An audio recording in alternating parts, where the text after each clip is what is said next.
Yes, good morning, good afternoon, good evening, wherever you are in the world of football, wherever you are in the world. It's a lovely day today. It's very early where I am at the moment, but before the day starts, let's make a video. And today, a number of things to discuss. We're going to be talking about Veliz going on loan to newly promoted La Liga side Espanyol. What are the Espanyol fans saying? How do Espanyol play? Why are we sending Veliz to a team that play nothing like us? We'll talk about it. Emerson Royal, after 36, 37 grueling days of negotiations, Tottenham finally today look like we are going to sell what is a truly terrible footballer. And it looks like it's going to be £13.7 million. What a great deal for 30 to 36, 7 days of negotiations. Only Spurs. We're also going to have a little look at Richarlison. All the reports have now sped up since the Solanke links. All the reports have sped up that Richarlison is wanted by the clubs in Qatar. There was lots of rumours before that he was going to go there. He said he wasn't leaving. Does the possible arrival of Solanke, it's not done, does the possible arrival of Solanke change that? Did Spurs really want to make our striker signings Richarlison, followed by Veliz, followed by Solanke? Is that where we're at as a club? And the main talking point today, it's a good one today, the main talking point of today is, you remember that game-changing stadium? You know, it used to be called White Hart Lane. Remember that? It's still there. I'm going to have a look at it. I'm going to have a look. And I don't mean visually. I'm going to have a look. What's happened since we've moved in? Has things got better? Have things got better? We'll have a look. I think you know the answer. Why not? Let's have a look. Let's start with, first of all, happy birthday to Perchy. It is Perchy's birthday today, wherever you are in the world. I know where he is. Happy birthday to you, my friend. Enjoy your birthday celebrations. And we'll start with the fact that Perchy goes to watch Espanyol quite a lot because that's near where he lives. Espanyol have just taken Alejo Veliz on loan from Tottenham Hotspur. For me, I could never understand it at the time. The signing didn't quite make sense. The guy had got 11 goals in Argentina. He's played 10 games in all competitions for Spurs, scoring 1 goal, which I believe was against Brighton. I don't know about you guys and girls. He's young, but whenever he came on the pitch, I looked at it and said, I don't know, what are they scouting? I don't know. He's not technically very good. I didn't, his movement was okay. I don't know. I'm not really sure what it was for. He goes out on loan to Seville, played about 6 times for Seville. Now he's going on loan to Espanyol. And the concerning thing with that is Espanyol, newly promoted team. So that's good in terms of hopefully he should get game time.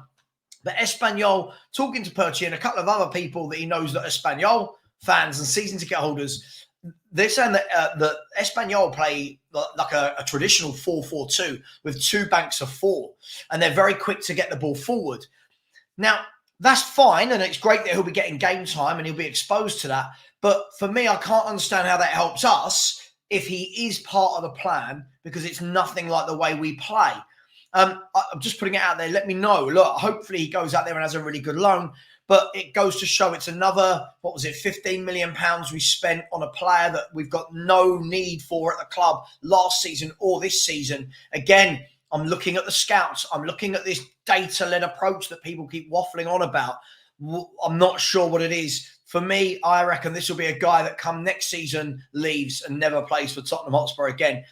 Bring me back to this video in a year's time. I just can't see that this guy is ever going to make it at Tottenham. And yet another signing where I don't know what we were doing. But hey, good luck to him. He's only young. I'm not blaming him. I just don't know what the transfer was for.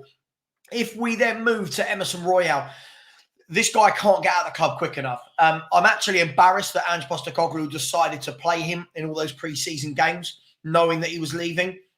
We decided to do that rather than playing Ashley Phillips at centre-half before he got injured. Let that sink in.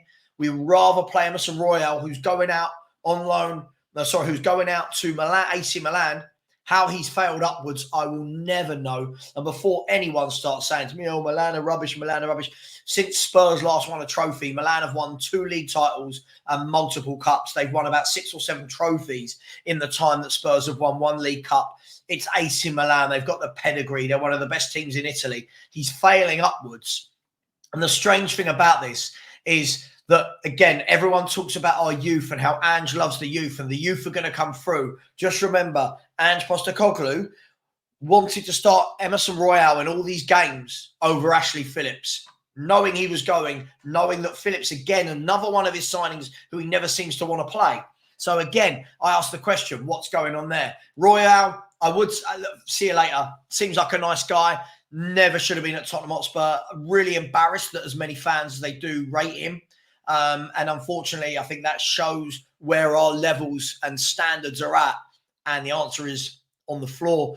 The last one is Richarlison. Before we move to the stadium conversation, Richarlison, I don't know. There was talks that lots of clubs in Qatar wanted him a while back, but that he didn't want to go, that he wanted to stay and fight in London. He was happy here. Now, if you're looking at Solanke coming in or Tony or I mean, I haven't seen this link with any other striker. So if Solanke or Tony come in, first of all, I don't think they're that much of an upgrade anyway. Second of all, look, can we get 40, 50 million for him? Can we get near enough what we paid for him, get him off the books? Ask the question. People will just go, oh, Solanke's much better. You've got to remember Solanke's had 1 good year of 19 goals. Before that, his seasons were awful. So when you actually look at all of their stats, by the way, I don't like Richarlison. I don't want him to stay, but Richarlison's stats over his career on average compared to Solanke, he's got better everything.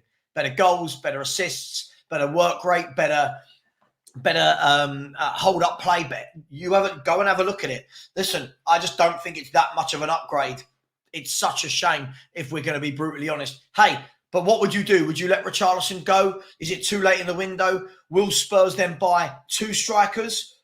Could Spurs go and get Tony and Solanke? I don't think that's the sort of thing we do. I'm just asking you. You will know my feelings. So let me know, Richarlison. Again, it will be another signing we've had for what? He's been here 2 seasons now. Let's be fair, he's been a complete flop. He had that little purple patch where he scored like 11 in 11. The rest of the time, he's been truly, truly terrible. I don't know his exact stats. I've not got them in front of me, but I'm pretty sure it's something like 15 Spurs goals in about 78 appearances in all competitions. It's truly dreadful. And unfortunately, that's what we do. So for all those people that go, oh, I like Richarlison, he works hard. And again, the standards are on the floor. Talking about standards, I want to talk about this stadium. The game-changing stadium. Not my words, the words of our Lord and Saviour, Daniel Levy. This stadium is game-changing and it allows us to compete with the top clubs in Europe. We want to be one of the best clubs in Europe. Let's have a look how that's going, shall we? Let's have a little look. Now, here's a few articles that I've had a look, gone away. And look, I don't want to just do my videos on here, say I want to demonstrate. I'm going to bring up a few articles. Okay. And these articles are going to show what they're going to show what Daniel Levy said about the club, about the stadium. So again, this isn't me making it up. Okay, this is what Daniel Levy has said.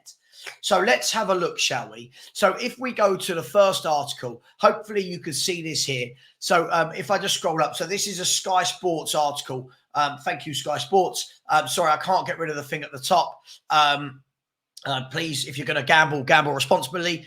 It says here, if you can all see that, yes, you can. It says here, Daniel Levy hopes Tottenham Stadium can be a game changer. Now, have a look at this date. You can see the date there is the 3rd of April, 2019. So what? We're going back 5 years and 4 months back to when this article was taking place. I'm not going to read it word for word, but we're going to pluck out some different bits.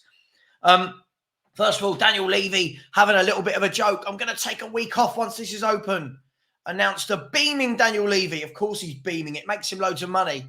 He could be forgiven for taking a year out after finally delivering the infrastructure that, in his words, will help Tottenham become one of the biggest clubs in the world. Now, I'm going to stop there for 1 minute. You guys and girls can read that. One of the biggest clubs in the world, whilst we're going out and signing Archie Gray, Bergvall, Timo Werner, and now Dominic Solanke.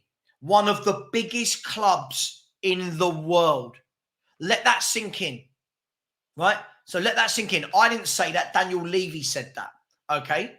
Now, yeah, there's no time frame on that, but we'll come back to that later. For all the people that are sitting there going, oh, yeah, but we've only been in there 5 years. We'll have a look, right? Absolutely embarrassing. He goes on, look, engaging and humorous. An hour in his company was compelling viewing. Oh, God, shut up, Paul Gilmore. Compelling viewing, blah, blah, blah, blah, blah, blah, blah, blah, blah. This was about the day we were about to play our first game in the stadium.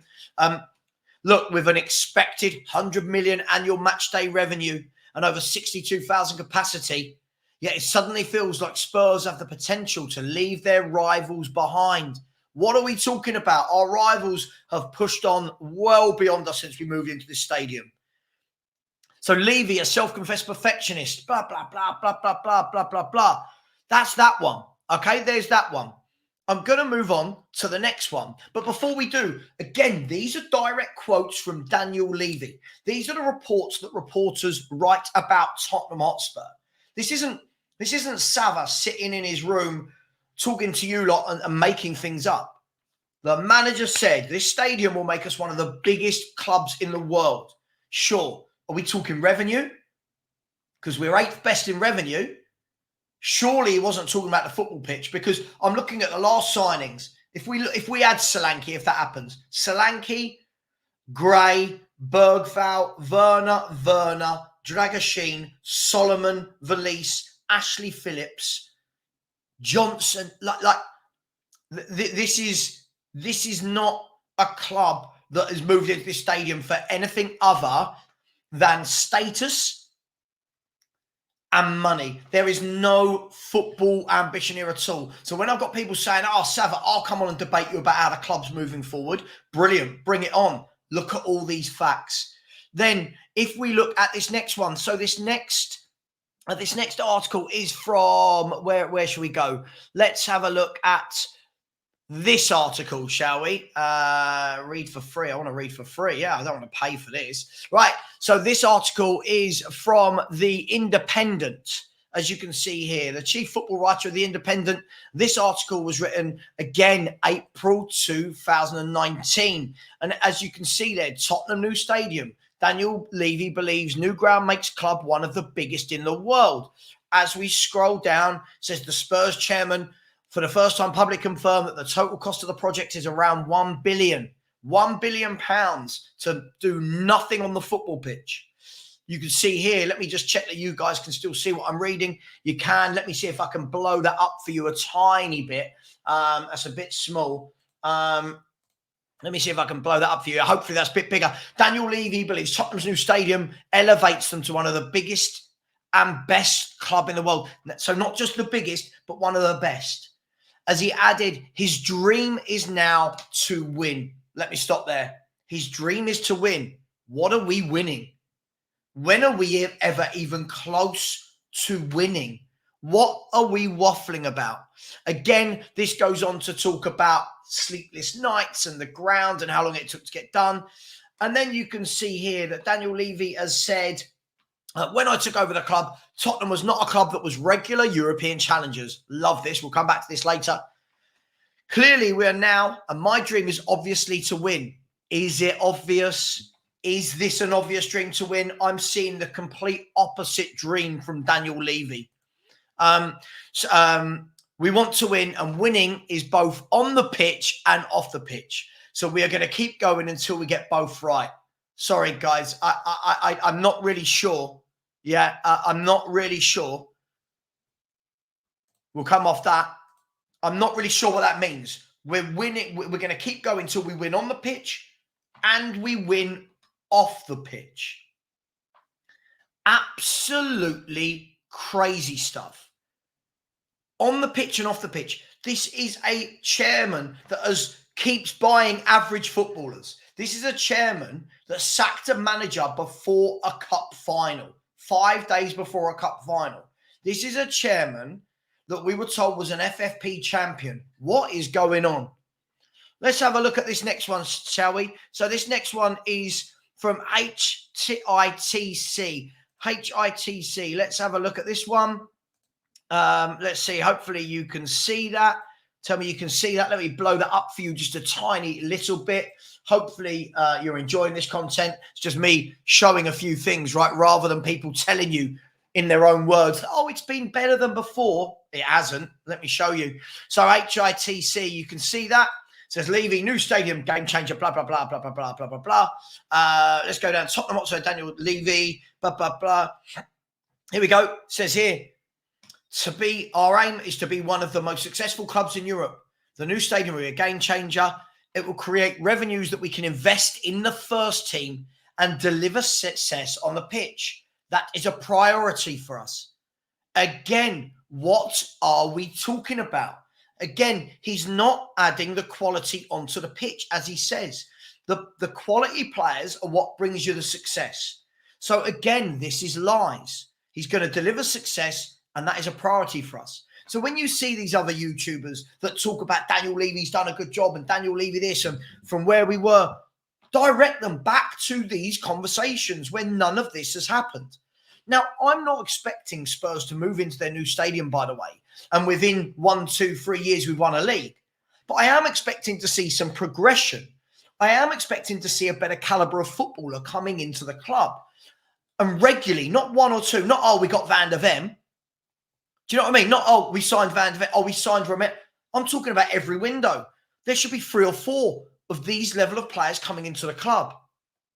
Goes on to say, where are we? Cost involved in building a new ground, put the brakes on Pochettino splashing the cash.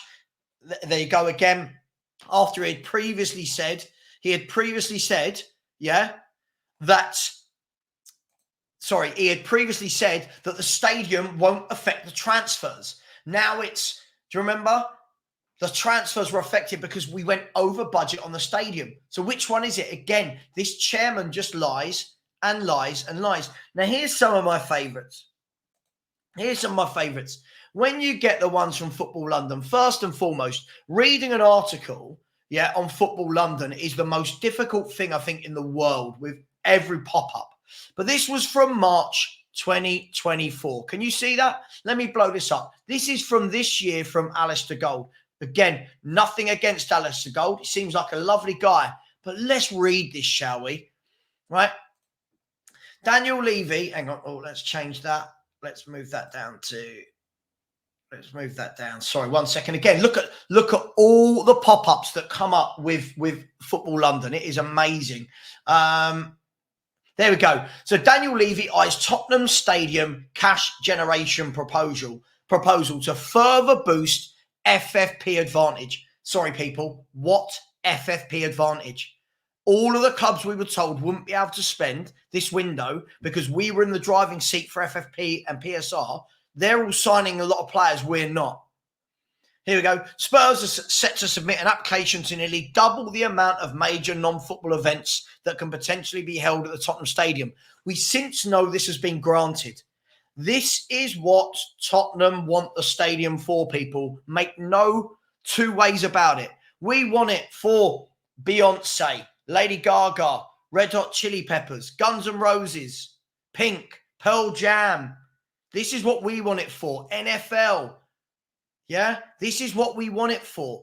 We don't want it for success. There's a little bit, look, again, you read further down. Spurs ground also holds a minimum of 2 NFL games a year. Yeah, as well as World Championship, boxing, rugby games, numerous conference and events. A deal between Tottenham and Formula One resulted in a new F1 drive karting track, which opened last month. Look at the state of this club. This is what we've become. We are not trying to win. We are not trying to win anything. Sorry, there is just one bit I want to get to. There is one of these articles. I'm not sure I can if I can find it whilst I'm on the fly. And it talks about the facilities. I don't think it's this one. Let's have a look. It might be this last one I'm going to show you. It might be this last one I'm going to show you. So look, again, this is me showing when people call me negative, when people say Stella's negative, Danny is negative, all of these people that throw the bathwater out, throw the baby out with the bathwater, the toy out the pram, whatever you want to say, look at the overwhelming evidence. The overwhelming evidence that this man has lied and he's not doing anything that he said he was going to do. And if we look at this last article before we go on to some stats, okay, this last article again from Football London. So again, it might be quite difficult to read. This one's from February of this year. Revenue streams have grown to rival the biggest, but stadium naming rights remain a tough sell, with Spurs yet to strike a deal. Now I just wanted to check to see if there was anything, if this was the article. Where are we? Where are we? Where are we? Is it here? I can't seem to find it at the moment. There was something about that when you go into the stadium about how everything is top drawer. Everything is top drawer. They were talking about the toilets, how nice the toilets are, how the floor is made with ceramic tiles, how we've incorporated bits from the old stadium. There was just all of these different bits flying round and round and round about what we'd done for this stadium, and no expenses were spared. Again, look at the bar we've got in the stadium. It's the best bar of any stadium in the world, right? We've got bar lounges, right? We've got singers at half time in the forecourts, beer that comes from the top. Everything about the stadium is amazing. The toilets. How many stadiums you know where every hand dryer is a Dyson hand dryer, right? But you think, Levy has said best in class. Everything at the stadium is best in class. I'm not doubting him on that. Everything at the stadium is. Why isn't everything on the football pitch? Why is that not what we're striving towards? And again, before I get the childish people saying, oh, you want to sign world-class players every window. No. I don't want to sign Dominic Solankis. I don't want to sign Archie Grays. I don't want to sign Brennan Johnsons, Richarlisons, Timo Werners twice. I don't want to sign all these players. Is this what we moved into the stadium for? Now, the last bit before we wrap up the video for a couple of minutes, the last bit I want to show you is this. All I keep hearing, and I've had people on my channel talking to me about, oh, if you look at where we were when Levy took over compared to where we are now. Let's have a look at that, shall we? And here's a few interesting facts. Now, I'm going to present this screen to you. So this is Tottenham's transfer market page. Okay, hopefully you can see that. Let me see if I can blow that up just a tiny bit for you. I don't know if you can still see that. Yeah, you can still see that. So this is Tottenham's seasons. So the season on to the far right of the screen where it says 58476. This is our last 5 seasons. That's the 5 seasons since we've been in the new stadium, as opposed to the 5 seasons before where it says 43235, and then going backwards. Now, again, let me caveat. I'm not saying Spurs had to move into the new stadium and from day one, oh my God, there's the Premier League and the Champions League trophy. No. But what we should have seen from day one was ambition. What we should have seen was what we see with the likes of Atletico Madrid now, going out and buying players to try and rival the big two. Now, I'm not saying Atletico Madrid, by the way, will finish above Barca or Real Madrid. But you look at the signings they're making and you say they are trying. They are wheeling, they are dealing, they are selling out some of the old players that played for them, getting some new ones in, trying to build and grow. I don't ever see Spurs do that. I see a lot of average signings that a lot of fans pretend are better than they are. I hear it every day. Oh, look at Brennan Johnson. If you actually look at his stats, yeah, his stats against all the poor clubs. Oh, I think Brennan Johnson will come good. Based on what? Watch him play. Oh, Solanke. Oh, he's brilliant. He's had 1 season. He's had 1 season of scoring goals against all the crap teams in the Premier League. Fair play. He got 19 goals. Mateta got 16 in less games. Are we going to go and sign Mateta? Anyway, back to this. So I've done some working out, and I think it's really important that we show this. Daniel Levy and Enoch have been at this club for 23, 24 years. So the first couple of years, you would expect them to settle in, blah, blah, blah, blah, blah, blah. So let's look at the last 20 years, shall we? If we look at the last 5 years just gone, where we're meant to be getting better and people are telling me there's a plan in place and there's progress and there's a process. Again, all made up words because nothing is showing that on the pitch. If you look at the last 5 years, we finished 5th, 8th, 4th, 7th and 6th. If you average that out, that's a 6th place finish over those 5 years. 6th. Remember that. Those 5 years, a 6th place finish. Now remember that, okay, for a reason. The 5 years before that were 4th, 3rd, 2nd, 3rd and 5th, which is an average league position of 3.4. So that's average league position there was Champions League football in those 5 years. The 5 years before were 6th, 5th, 4th, 5th and 4th, where the average league position is bang on 5th. So far, you've got, and going backwards, you've got 6th, 3.4, 5, and the 5 years before, the average league position was 6.3. So basically, Spurs are 0.3 above where we were 20 years ago when Levy and Enoch came in. So their first full 5-year rota, where the average was 6.3 in league position, our average in the last 5 years, 20 years later, is 6th. So it hasn't moved, right? Now, yes, I'm not saying when Levy and didn't pick us up from the early 2000s, we had a couple of difficult years where we would have finished 11th and 8th and 9th. But you can see here, we've had a year we finished 11th, 8th. Yeah, we finished 2nd, 3rd, 4th. But now it's going like that, and that, and that, and that. And I want to point something out here for anyone who doesn't kind of work out what I'm saying here. For all of this, look what Enoch and Levy have done for the club. Look at this trajectory. It's just kind of like that, isn't it? It's not that. It's not a straight line. It's not that. It's not that. It's kind of up, down, up, down, up, down, up, down. Why? You know why? Because for 20 years, they've done the same thing. For 20 years, they've kind of bought the same caliber of footballers. For 20 years, everything off the pitch has been more important than it has on the pitch. And it shows. Look at this. Look at this. Yes, we can use the 2nd place finish as an outlier and the 11th place finish as an outlier the other way to give it balance. But realistically, all the rest of that, right? All the rest of that, let me just quickly add that up, just so I'm not lying. I'll quickly add that up. So 6.3 plus 6 plus 5 plus 3.4 equals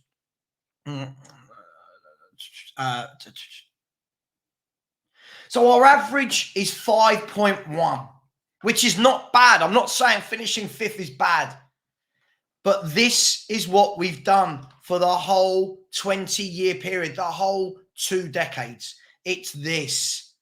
There's never that. It's this. And if we do have 1 year where we go like that, we don't kick on and go like that. We go, oh, let's go back this way.